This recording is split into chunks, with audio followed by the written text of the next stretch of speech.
Hello and welcome to Jump Advisory's Transforming Your Business and Taking Your People with You session. Thank you for joining us today. It's been much appreciated. To give you an idea of who Jump Advisory are, we're a consultancy business which helps the recruitment agencies grow and scale. The team has in excess of 150 years of recruitment management experience of running large multinational recruitment agencies to build and scale. And we've also helped small SME agencies to actually go to a trade sale at the end. We work with companies all over the UK and all around the globe. We believe recruitment industry actually changes lives, and our purpose is to empower the world recruitment leaders to succeed beyond their ambition and reflect the best of the industry that changes lives. So with us today, I'm joined by Heather Solway, who is a HR recruitment specialist, recently joined Jump from a distinguished career with the Engage Group in the UK. She is leading in the development of people strategy and practices, recruitment, leadership, learning and development, ER, and employment law. And she's now a coach and mentor, a non-exec director for a number of companies, and obviously a director of Jump. There should be Dave Pye with us. Unfortunately, Dave Pye's having connection problems and can't get into the system. So if he does get in, he will join us soon. Myself, I'm Howard Greenwood. I'm in my 30th year of recruitment. I've been a director of Computer People and Spring, which is part of the Adecco IT systems, Evolution, Robert Half. I branched out on my own to become a coach and mentor for small recruitment agencies after building a small recruitment agency in the UK, an IT agency, and moving it on. I specialize in building high performance sales teams, and I'm one of the co-founders of Jump. And I now help recruitment agencies grow and scale. Today, we're going to talk about how to transform your business and take people with you. And we think there's quite a bit of things that we need to be looking at to do that. So let's sort of move straight into that first bit, which is we're going to talk about attraction and retention. So let's kick off, Heather. Attraction and retention.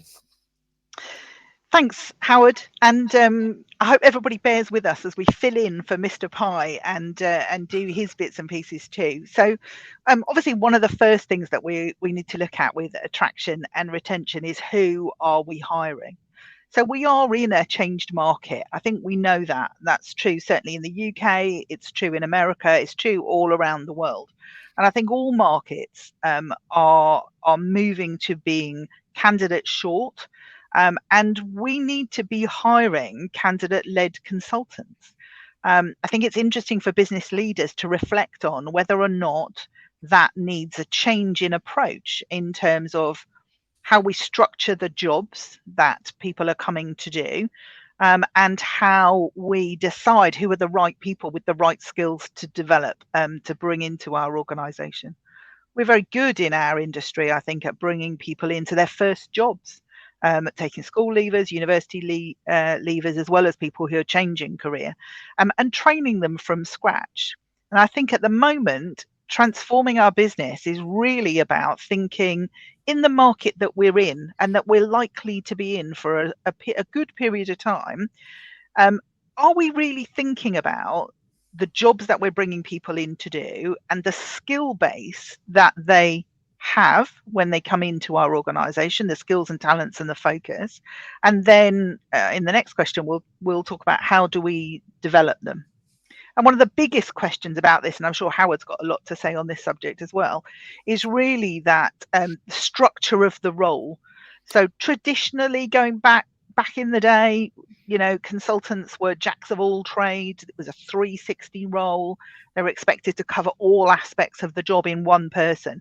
Pretty unique individuals, successful recruitment consultants that cover all of the different things that a 360 consultant would do.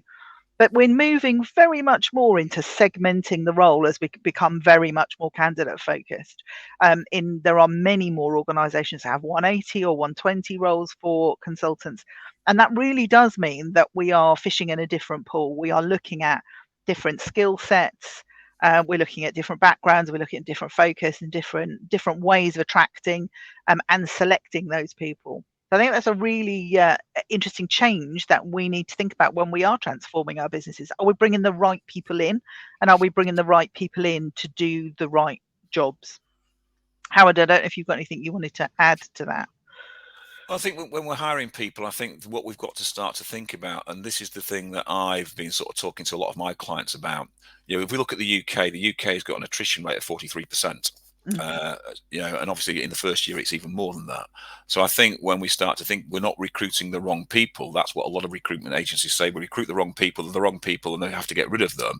So what we should be thinking about is changing our recruitment process and having Yeah. a look at our recruitment process in more depth, because that's where we're going wrong. So it's not the fact that we're hiring the wrong people. Our recruitment process isn't finding the right people for us. So we've got to change how we recruit in order to do that. And I think once we start to do that, then we start to change a little bit the type of people we get into our business. And if we change the type of people that we get into our business and they become more productive for us, then their retention becomes better, and therefore we keep people longer. So let's not blame the people that we're recruiting because they were a bad hire. Yeah, Blame our absolutely. process and change our process and work from there. And what's your view on the 360, 180, 120, Howard? I think the world of recruitment is changing, and I think as we become more candidate focused, we need candidate specialist consultants, and client specialist consultants. But I'd be really interested in your perspective on that So as well. I had this conversation with a client last week, and it was really interesting because they were talking about bringing 360 recruiters in. And when we're going to talk about in a minute, we're going to talk about onboarding in a minute. And what the question was about, how do we train a 360 recruiter? And they said, well, we're going to do the mirror and match usual method, sink or swim, bring them in, sit them next to a recruiter, and hope that works. And I just simply said, I said, that's great. And that worked when I started in recruitment in the early 90s, because we Yeah. had set prime selling time. So 9:30 to 11:30 was prime selling time. And you spoke to clients and only spoke to clients and nobody else. From 11:30 to 1:30, you spoke to candidates. From 1:30 to 4:30, back to clients. From 4:30 to 7:00, we were back on candidates. And everyone did the same thing. So mirror and matching worked. And when I turned in and said, so what do you do? And he said, well, I'm going to be dealing with clients. I'm going to be dealing with this. I'm going to be dealing with that. And what do you want your person to do when they first come in? Well, they're going to be doing, something completely different to what I'm doing. I said, yes. So mirror and matching doesn't work. And that's why one of the high reasons why we have such a high attrition. So we've got to start to think, if we're going to bring people in, we need to bring them in. And to me, because we're a candidate short market, I would have them just doing candidates straight away, hitting candidates straight away and trying to fill jobs that they know that they can fill. So Yeah. work on that candidate marketplace. And that sort of leads us on to the bit that Dave was going to talk about, which was onboarding. And I think what we should think about when we start to onboard people, we need to make them feel part of the business straight away. We need to make them feel part of the tribe, so to speak. And what tends to happen is if we start to cram people with loads and loads of information first and foremost, they get a little bit panicky and they're a little bit sort of worried about whether they're performing right or correctly or not. And so we've got to start thinking on that onboarding process. It needs to be small steps that link to each other and grow. So that onboarding would be, let's talk about the business. Let's talk about what they're looking for from the business, but let's talk about how they interact into the company's mission and the company's values of the business. And that links back to, are we recruiting the right people? Do those people have the same values that the business wants to portray and the same values of the leaders? And do they understand the mission statement that the business is going on? Because if we start to understand the mission and values, then we can start to grow these people in the appropriate manner. Then when we start to sit them at desk, that training package, I'll be planning out their next 12, 13 weeks of what they want to be doing. But each week would be a micro session each week. So I wouldn't have a long structured recruitment process at the beginning where we learn the cradle to grave of recruitment, because by the time week 8 comes, we may be doing something they learned in week 1, but they've forgotten all about it. So I'd be taking them and say, right, okay, let's take a small micro session. So let's say we're talking with candidates. So it's how to find candidates, etc. So you train them how to do that. You then put them live on the skills. You get them working them how to do that. You coach and mentor them. Look at what they're doing well, praise them. Look at what they're doing poorly, improve them and change it. At the end of the week, then what I'd do is I'd ask them to present back to me what they have learned and what their understanding of the thing that we have taught them is. So then I can start to see how much they've grown and how much they know and how much they need to know. I can start to add to that. So every week we start to see their growth, because they don't see that. We start to see their growth and we start to capitalize on this. When we start to look at the UK, a lot of the companies I'm talking to, they're saying it takes them normally 13 weeks on a 360 model to get people to make that first placement. What we're talking in this model, I normally get people between week 4 and 6 making their first placement on perm, and on temp, it's usually between week 3 and 5 that they're making their first placement. So not only now am I improving the capability of the business because we're filling jobs that we might not have filled before, but now this person is starting to get a taste of what's going on. We start to then move that forward and say every single position, therefore, should have a training package assigned to it on how you grow that person. So every person, as soon as they see what they're doing, so they know how to get promoted, they know how they're going to be trained, they know what's going to come from the next job, they can start to see their career plan and career growth. Now, not only do they feel part of the tribe, but now they understand the journey that they're going on, and they can see the journey that they're actually moving towards, so they can see their end goals and they can start see how they can reach those end goals. So to me, that onboarding process is really important. And then the end of that is when we start to look at benefits and commission, we can then start to identify certain behaviors that we want, and we can start to link those behaviors back to the commission plan, because we've commission in this certain way, it drives certain behaviors. If we put benefits in a certain way, it drives certain behaviors. So all the time we're driving the right behaviors within the business. And to me, what we should be thinking about is that when I think about training people, on average, 40% of every human's day is pure habit. And we think about these things, it's genuine habit. So if we can create the right habits in recruitment right from day one and train them all the way through, then what we'll end up getting is a better person at the end. And when you think about it, the new person coming into recruitment in the UK, we think great if they're billing between 40 and 80K. But if we've got a 43% attrition rate, that means we're only getting half the people through. When really in year 2, and what my view is, we should be getting by the end of year 1 to have a run rate of 10K a month, if not more. But then year 2 means we're starting to bill 120K plus. Unless we have a plan for them to get there, how are they going to get there? So to me, that's what we should be looking at, and that's what we should be working for, and that's how we should be going. Obviously, you've been involved quite a lot with training through a HR perspective, Heather. What's your views on Well, that? what I'd add to that, actually, astonishingly comprehensive answer, Howard. I think that's that there was some really great, interesting pieces in there for people to take away. What I would add to that is my absolute support for don't forget about your mission, your vision, your values at the beginning. So if we don't set the context in our onboarding process, and I think sometimes as recruiters we're so keen to get people, on the phones, on the desks, that we do forget that contextualizing this and really starting to think about what's our plan, why are they doing what they're doing, what are the values, what are the behaviors, as Howard describes, and then everything else has to line up with that, as he says, around commissions and bonuses. It really is all about getting them plugged into our overall plan and our team.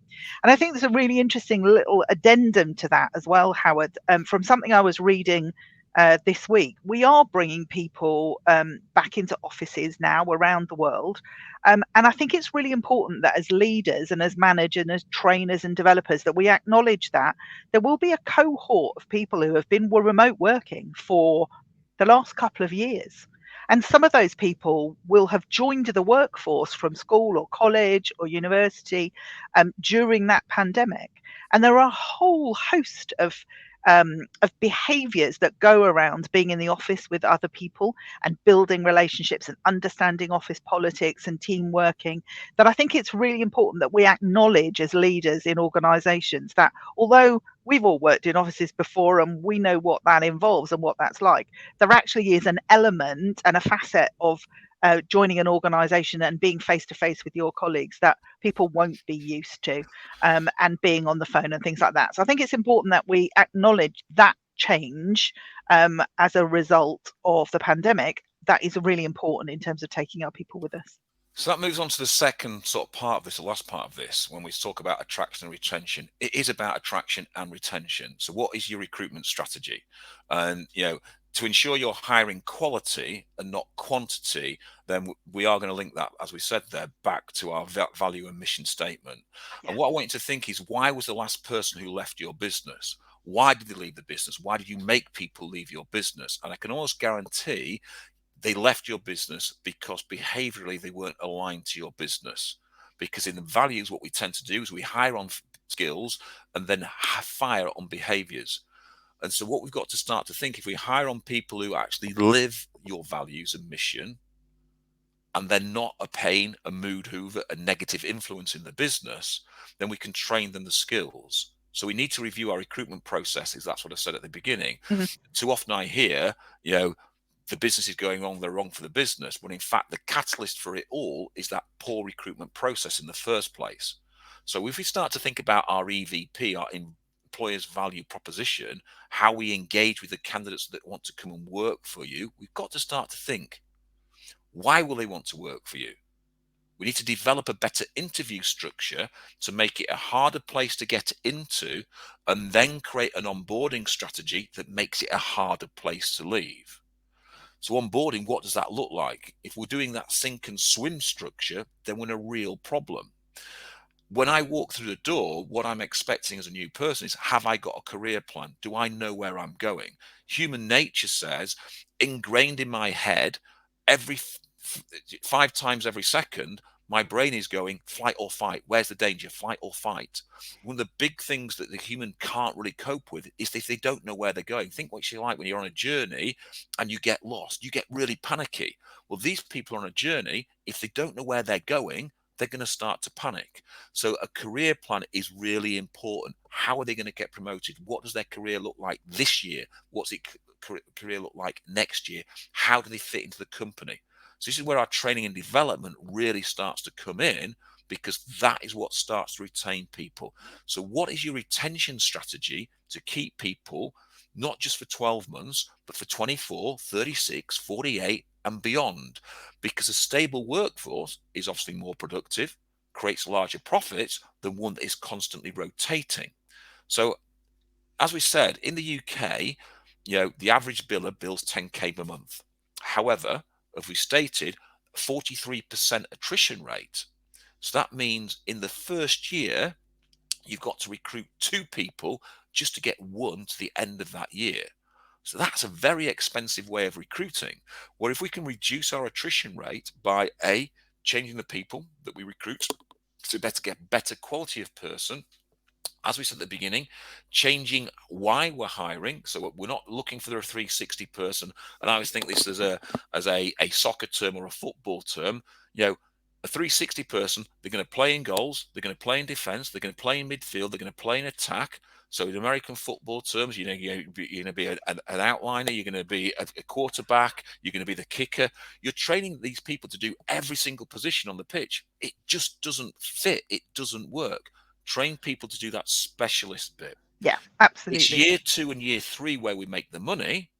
So churn and burn is killing your capacity, your outlay, and substantially reducing your bottom line in year 2 and beyond. So the key to retention is initially working to find the right behavior profiles for each position, and don't compromise just because someone's got some really good skills. If they aren't the right value proposition, then they're not the right value proposition for you.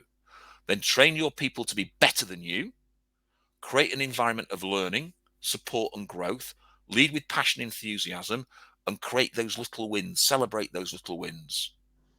Create commitment, because if we create commitment and people are proud to work for you, then what we do is we create efficiency and we create a team environment where people are going to move and work for you. So it's all about that. So before we move forward, are there any questions from the board at the moment? Okay, so let's move forward. And Dave's still not with us, so he's still having problems. So managing our people and measuring performance.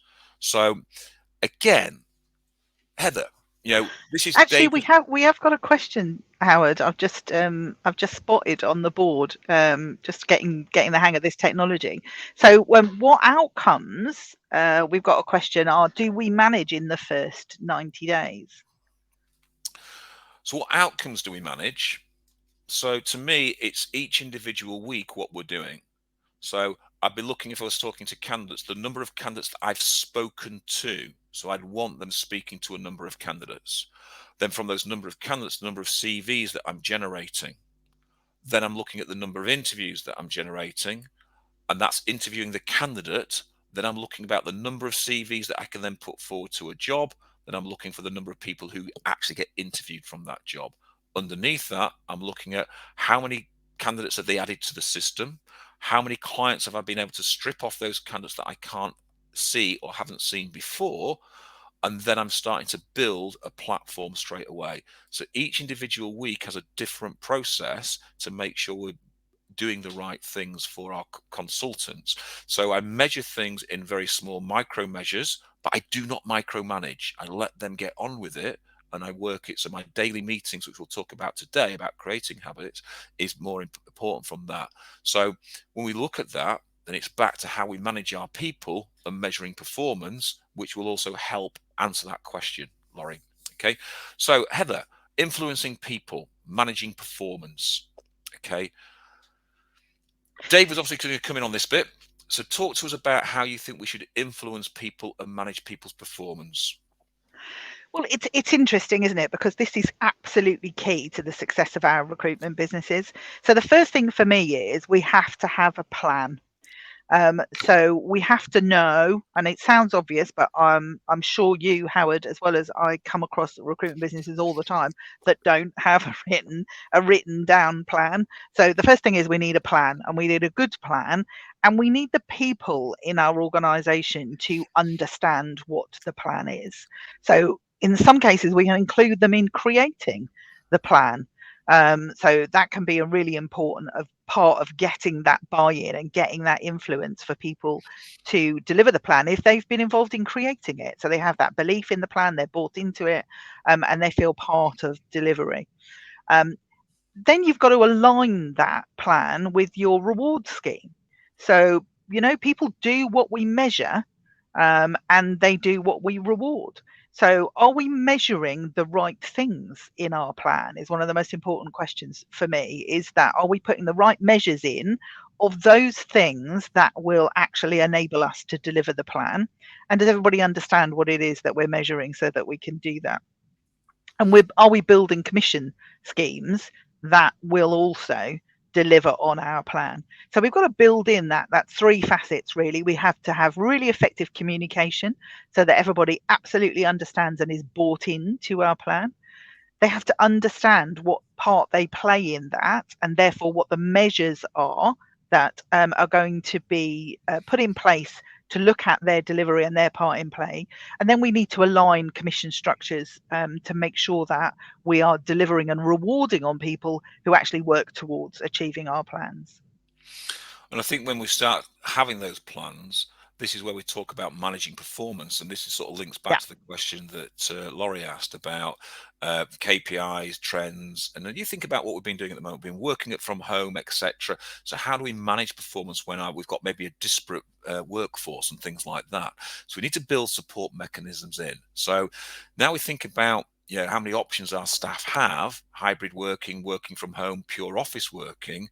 Now managing that performance is really hard. So we need to think about what we can do. And I always say what gets measured can get improved. Yeah, So it's based on absolutely. what we need. But what we need to be thinking about more importantly, as we have these disparate sort of workforces now, is we need to be creating what we call keystone habits in the business to ensure everyone understands their journey and how they're getting from A to B and at what speed.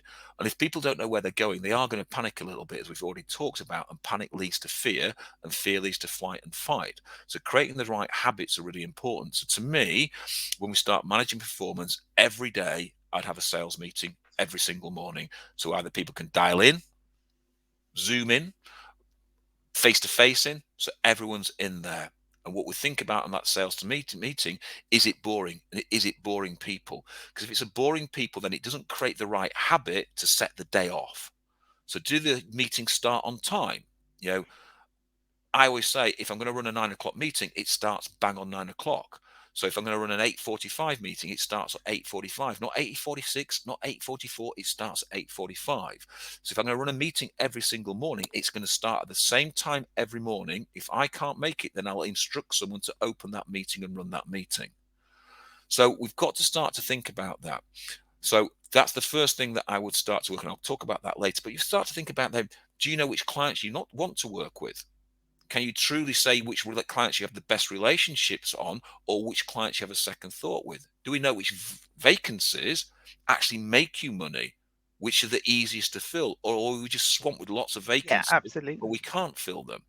Is our CRM crammed with available candidates, or is it simply empty? So are we going to the job boards? Are they working? All these things we've got to think about. So is your candidate and your client interview process creating success, or just clogging up your calendar and blocking out time? So when we start to measure all these things, we start to think about what's going on. So we need to create uniformity. We need to create habits, which gives your employees accountability and empowers them to perform and learn, rather than giving them fear from hitting them with a KPI where they hide, lie, and eventually leave. So once these habits start to grow, we start to develop a really strong business. So if you think, as I said a bit earlier before, 40% of everything we do every day is habit. So if I talk about just 2 habits, so I'm going to talk about that morning meeting. So to me, the morning meeting would kick off at the same time every day, and I'd talk about 3 things in that morning meeting. I wouldn't investigate these 3 things. I'd take that offline. So the 3 things are really punchy. So everyone in that meeting, it would be, what's the biggest thing you're going to achieve today? So it instantly gets them thinking about what's the biggest thing they need to achieve today. I want to know where they are against their KPIs, and they're just going to tell me where they are. So whether they're up, whether they're down, it makes no difference. They are recognizing that they are up or down on their KPIs. They don't need chastising on it. I then want to know what's stopping them recruiting. Once I know what's stopping them recruiting, again, I'm not going to address that. But if I start to see common trends across my business, then I can start to put a training package in to cure that. If it's something really big, I'll take it offline and address it offline. So it's a really quick meeting. I then run the same meeting on a Friday, but rather than it being, say, 15 minutes, it'd be a team meeting for an hour. What have we achieved this week? Where are you against target? What's stopping you? How do we cure that? So I now get the team together on how we cure it. They're all talking about what they've won and what they've celebrated this week, and they're all talking about where they are hitting their targets. So again, we're developing them in that way. That meeting would then expand into a larger monthly review, quarterly review, etc. So I'm now getting uniformity all the way through, and every day I'm creating the habits. The first thing people think about every morning is, what's the biggest thing they're going to achieve today? They're going to think about what's going to stop them and how we can prevent that happening. The flip side of that is when you start to measure KPIs. Do you measure KPIs, or do you measure a trend? KPIs tend to, I think, disrupt people because they're either worried and therefore they cheat on a KPI. So if you really truly want people to succeed and pass the first 12 months, they need clear defined roadmap and a career plan. That's not just a target. They need to know everything and able to cross the finishing line. So to me, the number of CVs out to every day, the number of interviews every day, the number of temps running every day, the number of contractors running every day. But what we do is we set a trend line and saying, if your target is X, if you have this number every day of these things, then you'll hit your trend line. And what we do is you just watch them develop their own trend line, and that creates a habit. So once they start to understand that they start to see they're in control of their trend line, they can see whether they're below the trend line or whether they're above the trend line. The only time I intervene is after 3 days. If they've had 3 days on the up, brilliant. I want to know how they can keep that. If they've got 3 days going below that trend, I want to know how we can arrest that drop and get back to the trend line. Because every day, one day I might be up, one day I might be down. So we don't do it on an everyday cycle, because that it's just saying to the people, we don't trust you. What we actually need to do is do things that actually start to motivate people. And that's what you wanted to talk about, Heather, is motivation. Yeah, it is. And I think it's really interesting place to start from, because that daily roadmap of where they're going, I think is really important. And I think we miss sometimes, because we're so familiar with the process of developing new consultants and getting them to perform, that we miss the value of that roadmap, and actually sitting down, linking back to what we talked about with onboarding, and actually making sure that they have a map of exactly where they're going and what they're going to learn and at what stage, and how they're going to be able to see how they're progressed, that Howard's describing in terms of performance management, is absolutely crucial. And really, motivating your people is part of the same thing. It's having a roadmap that is taking place over a longer period of time and that's linked to their overall success. So in organizations, we can create different roadmaps for different types of careers, whether people are following sales roads or account management roles or business development roles. And having the flexibility to adapt those roadmaps for each individual, and making sure that as managers, we spend time with each of those individuals to understand what their career goals are, and that we can create and support them in a map for how they can achieve their own individual career goals. The other part of this, I think, that's really important in terms of motivating your people is that whole idea of psychological contract, which goes right the way back to the way we recruit them in the first place. You know, are we creating that bond between the individual and the organization where they know that it is in our interest to help them achieve their career goals, and they therefore in exchange will help us achieve our business goals? And I think sometimes that psychological contract piece is missed slightly, and so that we don't understand that this is a two-way agreement. You know, people give us their discretionary effort in exchange for us agreeing to help them meet their goals, and that individual one-to-one is really important. So the career map has to be about how they're going to achieve their goals, how they know when they've got there, what support we're going to offer them to enable them to achieve them, how we're going to mark each of the stages in their development and what salary goes alongside it, and what development opportunities are they going to have in our organisation, how we're going to decide whether or not we're going to promote them. And for me, all this comes back to the effectiveness of our managers. Too often in organisations, we leave the motivation of individuals to chance.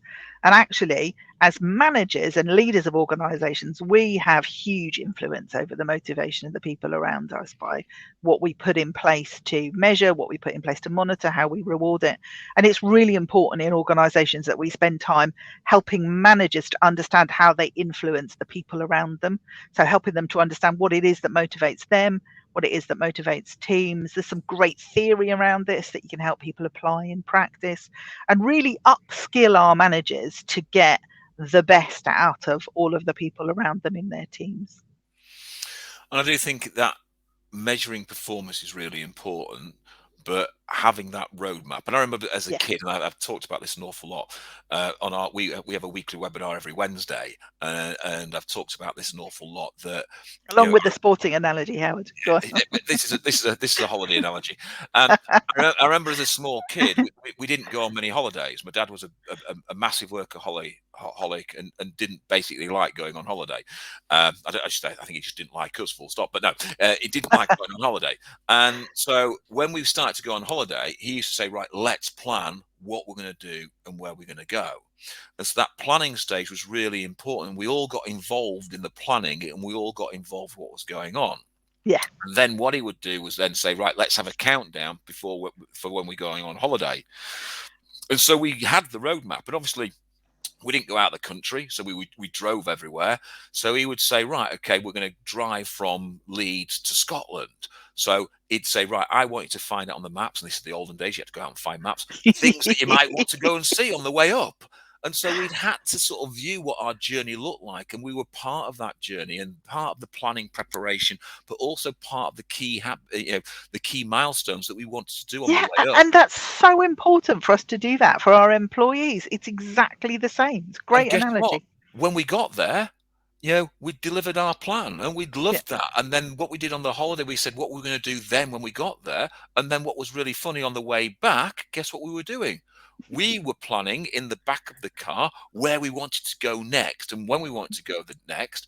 and my dad was obviously planning what he was going to do for work and didn't want to really listen to us, but reinforcing the plan for what we wanted to do next. And Yeah. that's what employees are like. Once they hit They that want to own achievement, it as well. They want to own it. Yeah. yeah, they want There to get has to be their plan. And so that leads us into that sort of final question that we said we were going to cover, which was all about leadership during times of change, because times have changed hugely over the last sort of 2 years. So what are we doing at the moment? So let's look at leadership during times of change. And again, I think the question that Dave was going to answer is, what changes do we need to make as a leader and to lead our people to ensure we're leading them in a way that actually motivates and drives them? It's really interesting, isn't it? Because I think for both of us, Howard, I mean, I'm speaking for Dave, but I'm pretty sure we're on the same page. We're on the same page on this. And Jump, we talk about this to all of our clients at Jump. It is about your vision and your values. And it is about making sure that you have them and that you live them. So during times of change, that becomes even more important because we're all faced with having to make decisions on the hoof. And if we don't understand the vision and the values the context that we should be making those decisions in during times of change, that just becomes more difficult for us. So I think as an organization and as a leader of an organization, to just repurpose your vision to think about what it is that your organization is for. And I was thinking about this in terms of the panel that we're doing in Jump this afternoon. In recruitment, especially in the markets we're in now, it's so easy for us to become distracted by the next sparkly thing. There is a surfeit of opportunity at the moment. And I think just going back to that plan and making sure that we really are clear on what our purpose is, about what our vision is and what our values are, and then making sure that we share that we live it in our organization every day. Do you want to add anything to that? Yeah, I think because, what do we need to change? And you're right, it's about our purpose and leading from our purpose and having everybody understand that. But that career plan, that business plan and that business roadmap, what we tend to find is when we go in as, I must have done 30 or 40 this year, not this year, but over the last 6 Yeah. months with clients, setting up, here is a 3-year roadmap. This is where we're going. Let's bring it back down to the next 90 days so we know where we're going and where we're starting from. It's really interesting is when I do accountability calls, how many of them haven't read it, how many haven't gone back over it, they've sort of gone on a different route and a different idea, etc. Because you're right, those shiny things appear all the time in recruitment. And then they understand that a lot of the things that they're trying to do doesn't make sense. And so they've got to have a map and they've got to be made accountable for that map. And this is where lots of business leaders sort of struggle, is that they have zero accountability because they are the owner of the business. And this is where we, as coaches, mentors, non-exec directors, come in, because we will keep you accountable to that plan, but also keep you accountable to your purpose and your vision. And it's important that as a business leader that you know where you're going and you can instill that confidence in your staff that if you come across a roadblock or you come across some roadworks, you know how to get round it. Exactly. And That's what it's about. you don't just set off in another direction and hope you're going in the right way. You've got to have a plan to get there. And so really what it's about then is we've got to move that plan further forward constantly. And the old adage of here's my plan for the next 3 years. Well, yes, it's a 3-year plan, but actually it's not a 3-year plan. What it is, it's a 3-year goal. The plan will be forever going. The plan is infinite. It doesn't stop, because after the first 90 days that we've done with you, what we then do is plan the next 90 days at the end of that 3-year plan. So the plan is constantly growing and constantly moving constantly. So what we start to do is we start to look at delivering that plan, and we start to look at it now and where it's going to be. So yes, your route might change, but your end destination should always be the same. And whether that destination is a financial destination, a trade sale destination, etc., that doesn't change. It's getting to that end point. If you get there quicker, brilliant. then we do it again and we work again. So it's about having that plan in there. And I think the biggest part of having the plan, and this is where one of your expert perceives, Heather, is all about communication. Yeah, yeah, and that sharing the vision piece is really important. So absolutely fundamental and missing in many organizations is having that plan, having that vision, having that values, and making sure they're fit for purpose, particularly now, and keeping them under constant review, because in times of change things are going to change. So as you say, next piece is really about effective communication. And this is not just about painting pictures of your vision, your values on the wall, although that is great because it does keep it at the forefront of people's minds and it's very visible for us to see at all times. But it's really about how do we create clarity in that vision for all of the people in the organization who won't have been involved in creating it. And so being able to spend time with groups of individuals, and I think it starts with your senior management team in it, and then your leadership team and team managers, depending on the size of your business. But it's about helping them to understand your vision and your values. What does that mean in terms of how they behave? What does it mean in terms of how they make decisions? What does it look and feel like in terms of the way in which we behave? And so to be able to, in a classroom setting, really work through real life examples of what the vision and values and mission mean for the organization in terms of the way we do things around here really helps to bring that to life, and live for people in the way in which they behave in meetings, like these daily meetings that Howard talked about, and your career reviews and your team meetings and your annual celebrations, whatever they are. It's all about making sure that you use your vision and values to theme all of the things that you do so that they become really live and meaningful, not just words on the wall. I think that's interesting, is that not just words on the wall. And I think when we talk about that core question, leadership during times of change, Yeah. and what do we actually want from our leaders? And I think this is where intellectual honesty and intellectual humility become absolutely the cornerstone of great leadership. Couldn't That agree more. transparency and honesty, to me, it's all about winning the hearts and minds of your staff and working with your people. So we need to sort of think about a leader in a very simple way. A leader isn't a person who is brilliant at absolutely everything. A leader has absolute weakness. Without a shadow of a doubt, every leader has a weakness. But what great leaders do is they understand where they are strong and they implement that strength. They understand where they are weak and they recruit people in to that business where that weakness is their strength. Building strength in that management team and building a process that is based on your values. So a good leader will have the honesty to admit their issues and the humility to hire people who are basically smarter than them and work on it. So the concept really is no leader is an island, or at least if you want to grow and scale, you don't want to be on an island. You want to be on something bigger. So, there's that famous saying, hire smarter people than you, when really that's what we should be doing. But what great leaders do is they get out of their way and let them get on with everything they should be getting on with. So what we start to think about when we, as a great leader, they set their business plan in process.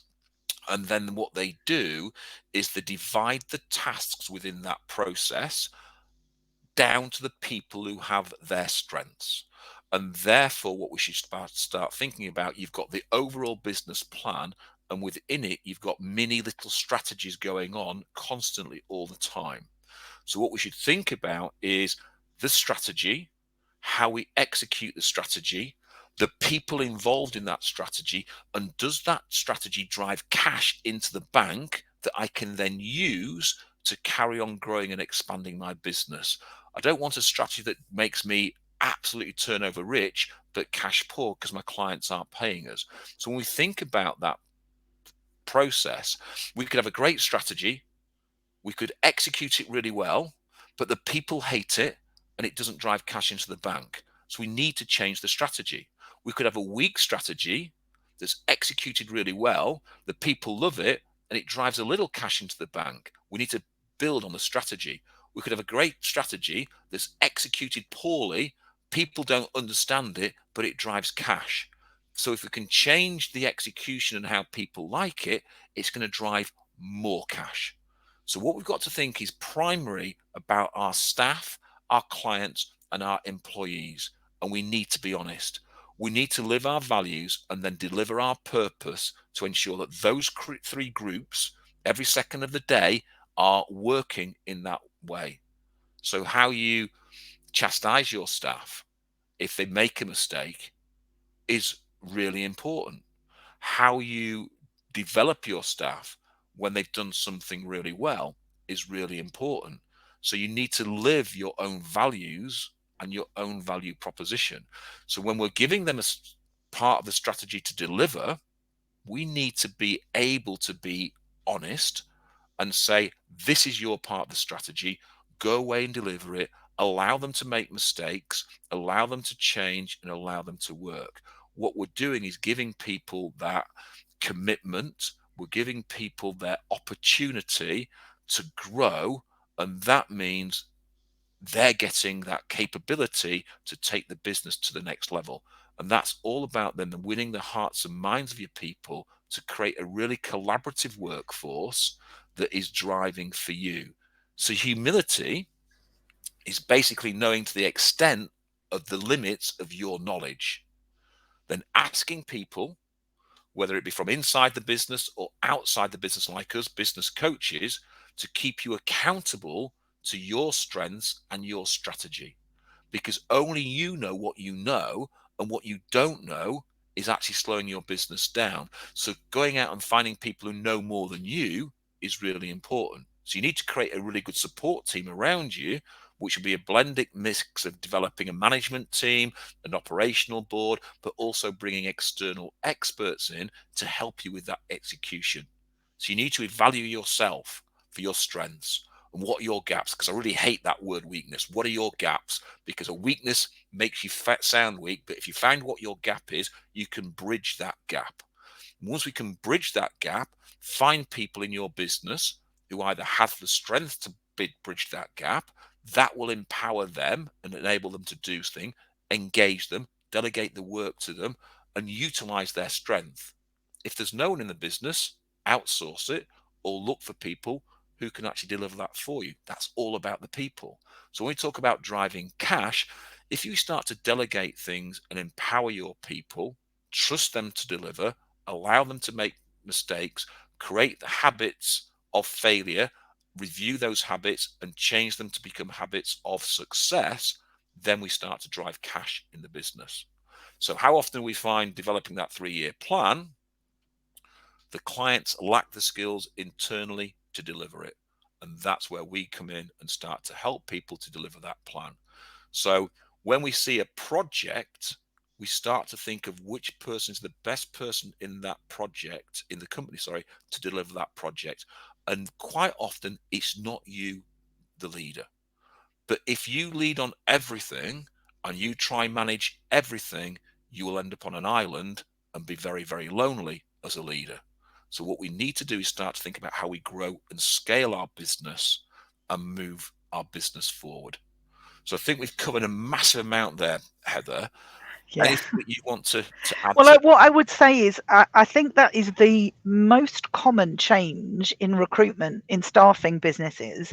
They're set up by entrepreneurial individuals who have phenomenal skills to be able to do that. You know, it really is a skill to be able to set up and start a recruitment business from scratch. But what happens then, of course, is that the skill set that you need to then grow and scale that business is different from the skill set that you needed to start it up.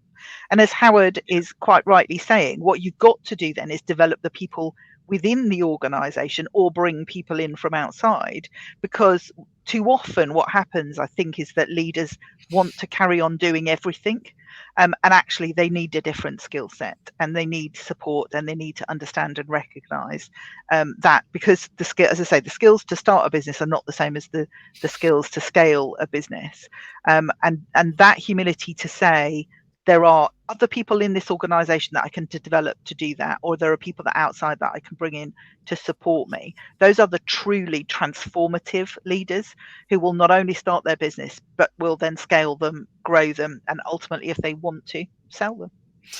So I think what we're saying is that, as always, people who open a business and start a business are usually the really entrepreneurial people, and they have great ideas.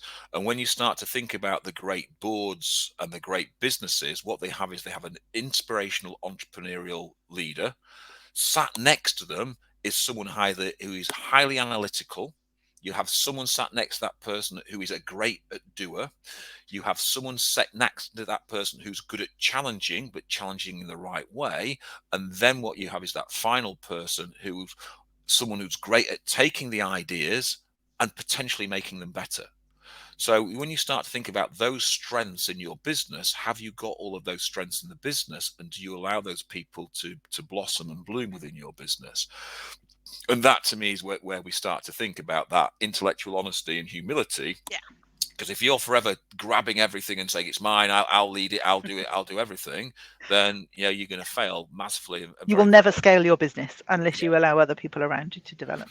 Yeah. So what we'd like to sort of move on to, okay, is as we've come to the end of our discussion, we'd like to apologise for Dave not turning up. I'll be having a chat with Mr. Pye about his technical ability to get into the process. Okay. I think, Howard, there's one outstanding question that there is we've an outstanding got question that I want to answer from Mr. Karandeep Sahel. So, onboarding new people and onboarding old people, experienced recruiters, from there, should there be a difference? I would probably suggest in the first 2 or 3 weeks, no. And the reason why I'm saying that is because I want to see those people and see what they're doing. So if I can see what they're doing, so I first get them speaking to candidates, because I want to see whether they will deliver the value that they said they were going to deliver in the interview, and whether they can follow our process. A lot of new recruits come in and they have no experience of recruitment, so they're easy to mold. So we've recruited on the behaviors, they're easy to mold. Experienced recruiters come in with habits that they've already formed. You don't know whether that habit is a good habit or a bad habit. So get them doing the same things. You can then start to see where their habits lie. Is it a good habit or a bad habit? Do you have to change that habit or readdress that habit to ensure that they deliver what you want them to deliver? So I would start to say no at the beginning, and once they've started to prove that they can do the right things, then allow them to get on with it. Rather than what we normally do is sit them at a desk and say, get on with it. And then it's like, oh my God, have you heard what he's just said? Gee, did he really just say that to a candidate? Has he just really said that to it? Has it, because we haven't actually taken the time to say, this is us, this is how we do it, this is what we want you to do, this is what we train. You go to great companies. Robert Half does this all the time. Don't care how much recruitment experience you come in. When you walk through the door, the first thing you're going to do is recruit 200 people. You're going to interview 200 candidates straight away, so you know your candidate market, you've got product to take to market then, and you know your client base straight away. Do you know, Howard, the only thing I'd add to that is it's really important to contextualize that, because there are some experienced recruiters who will be moving recruitment businesses and don't expect that to happen. I agree with you, it's the right thing to do, and I agree with all your reasons, but I think it's really important that you explain that and that you contextualize what you're doing and why you're doing, because otherwise you'll get some great recruiters who will join your business and kind of go, well, what are they doing this for? Of course I know how to recruit. So I think you've got to explain your reasoning behind that and make sure that they get why you're doing it. Yeah. So as always, what we want to offer to all the people who've attended is we would like to offer everybody a free 60-minute mentoring session. So I've just put a link to our website into the chat room. So if you go into the chat room, if you've not already had one of these, then please book in. Send it. Well, go into the email. So can't talk. Go onto the website. find the link on the website that takes you straight in, fill it in, and then we'll come back to you from there. Weekly, we run free webinars. So find and follow us on Link, and you'll find the post to our webinars. So every week we do a webinar for business leaders, 11 o'clock every Wednesday, UK time. So feel free to join us on that. Once again, thanks for your time, Heather. It's been much appreciated. I'd like to thank Dave for his time, but he's obviously not turned up. No, he's having technical issues. Dave's got a Mac that's so old it's run on Steam. Let me just say that from there.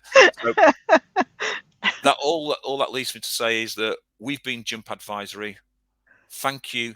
We hope to take you on a journey, because our pure and unadulterated goal and our mission is to create a world of outstanding leaders who shape the world of future and modern recruitment. Ladies and gents, thanks for your time. I hope you enjoy the rest of the World Summit. For your information, we're back on again at 2 o'clock UK time, 3 o'clock Central European time. I'm sorry, I don't know what the time is in the States, because there's lots of different time zones from there. We're on at that time. We're having a board panel. We've got Neil Carberry from the REC. We've got 3 or 4 really high-end business owners who've created really high growth businesses, and the rest of the Jump team will be on there. It'd be a really interesting topic, all about strategy and all about how to develop your business. Ladies and gentlemen, thank you very much. We look forward to seeing you at 2 o'clock.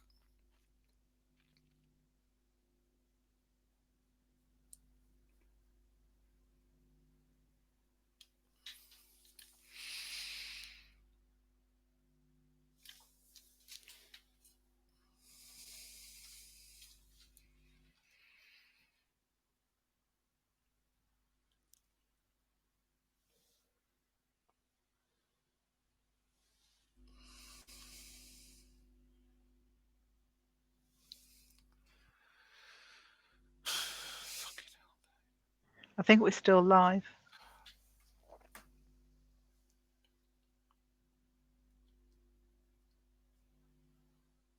I have pressed the button to say. Mine still says live. Was it? Jakob, can we stop the running?